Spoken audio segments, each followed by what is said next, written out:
Number 4. The Invisible Monster. One girl's encounter with the deadly box jellyfish. The year was 2009 and it was a bright day in December, which is summer in Australia. 10-year-old Rachel Shadlow and her brother Sam, age 13, was swimming in one of their favorite sports on the Kallilop River in Queensland.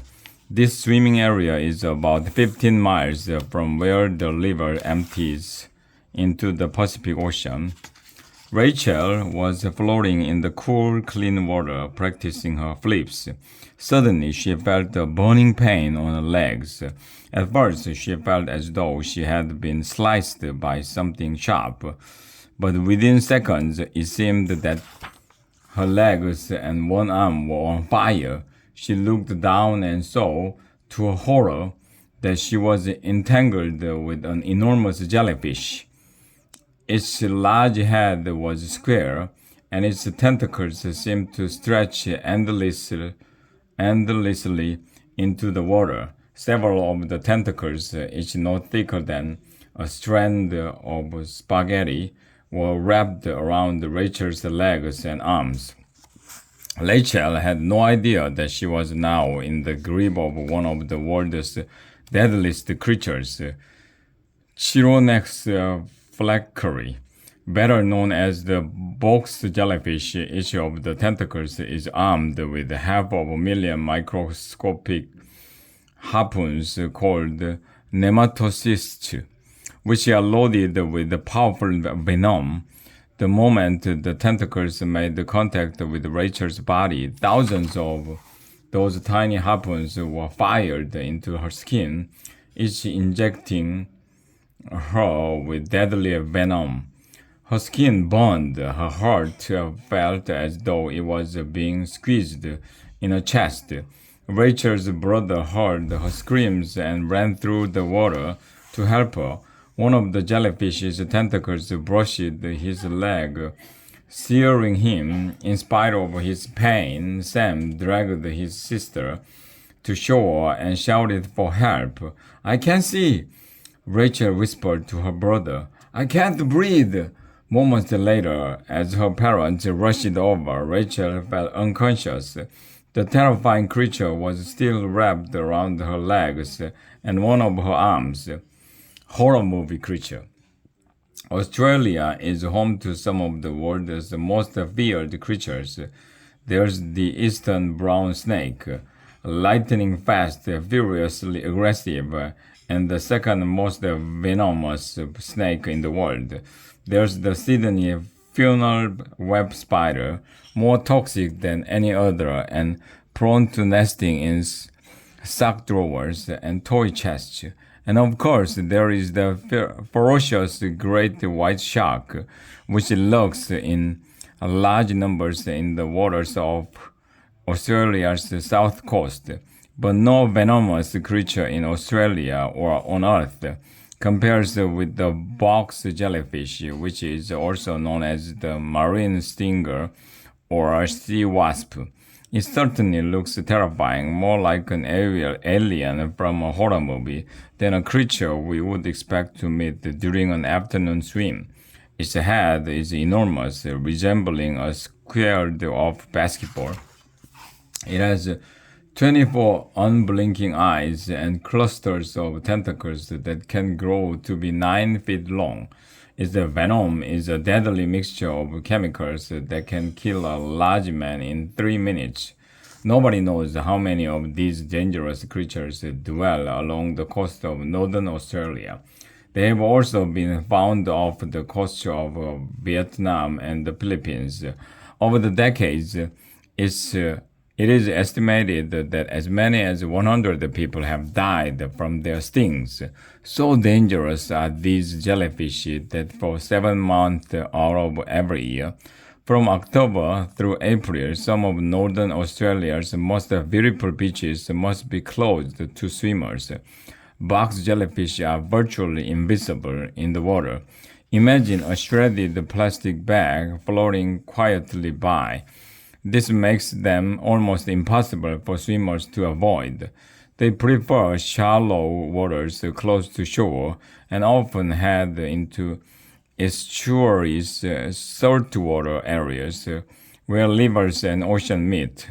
Everywhere you travel along the coast, marine stinger warning signs appear. Rescue stations and most campgrounds and beaches stock jugs of vinegar, which has long been believed to help neutralize the venom of all jellyfish. Still not breathing. No warning signs were posted around the swimming area where Rachel and Sam were playing that day. That's because it is unusual for a box jellyfish to travel so far up the river away from the ocean.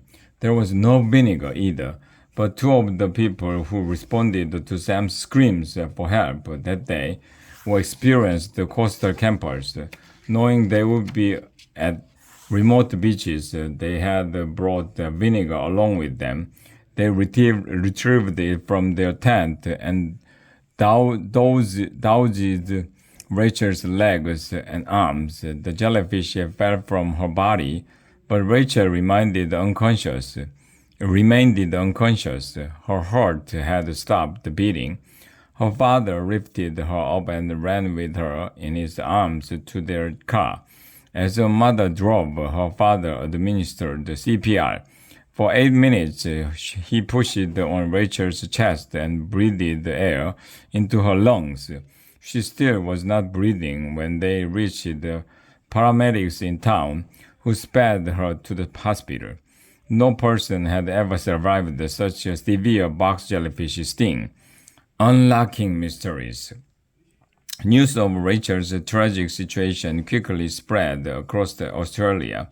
The news reports soon caught the attention of Dr. Jamie Seymour, a venom biologist at James Cook University in the nearby city of Cairns. For years, Seymour has been trying to unlock mysteries that will help Australians avoid such dangerous encounters. So intensive is his interest in Australia's venomous jellyfish that he has earned the nickname of the jelly dude from Nemoland. But don't let that nickname fool you. Seymour is dead serious about the venomous creatures and has dedicated his career to unlocking their secrets. On any given day, you might find Seymour in waist-deep water, staring down as though he has lost a contact lens. What he's really doing is looking for box jellyfish, or more specifically, he's looking for the shadows the creatures cast on the ocean floor. This is the only way to spot their transparent bodies in the water. When he sees one, he scoops it into a bin and goes to work. Using special glue and wearing a thick suit and gloves of protective rubber, he attaches a transmitter to one of its tentacles. He then releases it back into the water. The transmitter allows Seymour to track the jellyfish until the glue wears off, usually in a few days. Over the years, Seymour has been able to gather some intriguing information about how this creature behaves.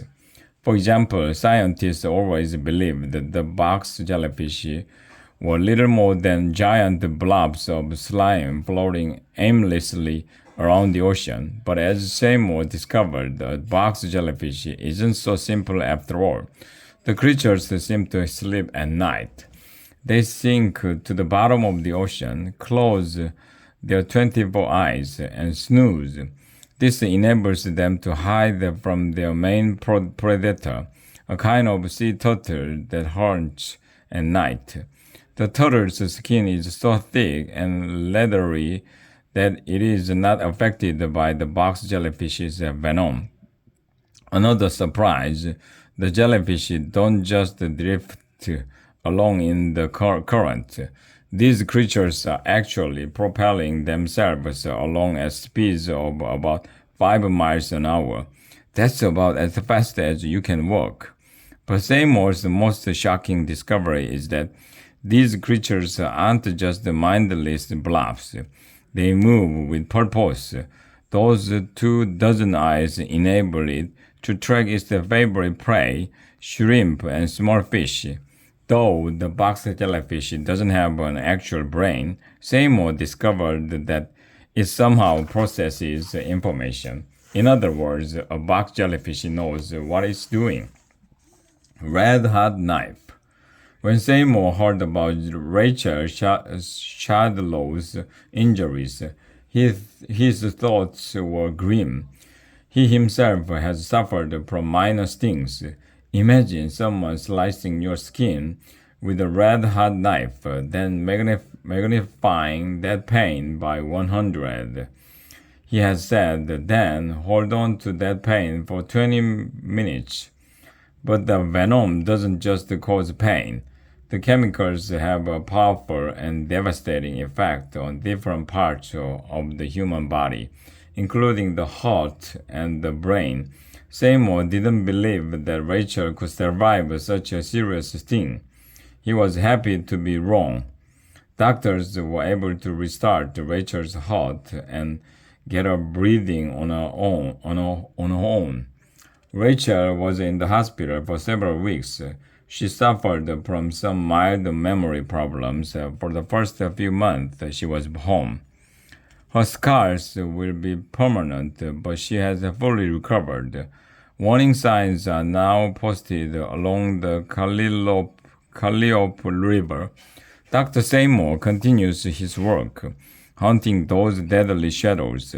In April 2014, he publicized new findings about how to treat box jellyfish stings.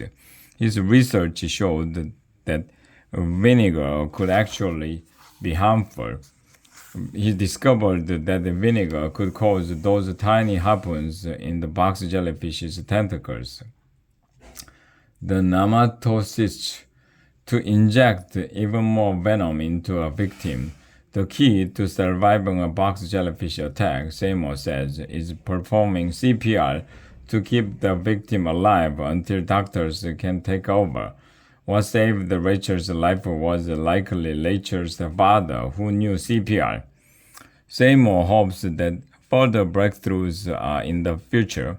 His goal, he says, is that one day Australians will be able to swim without fear.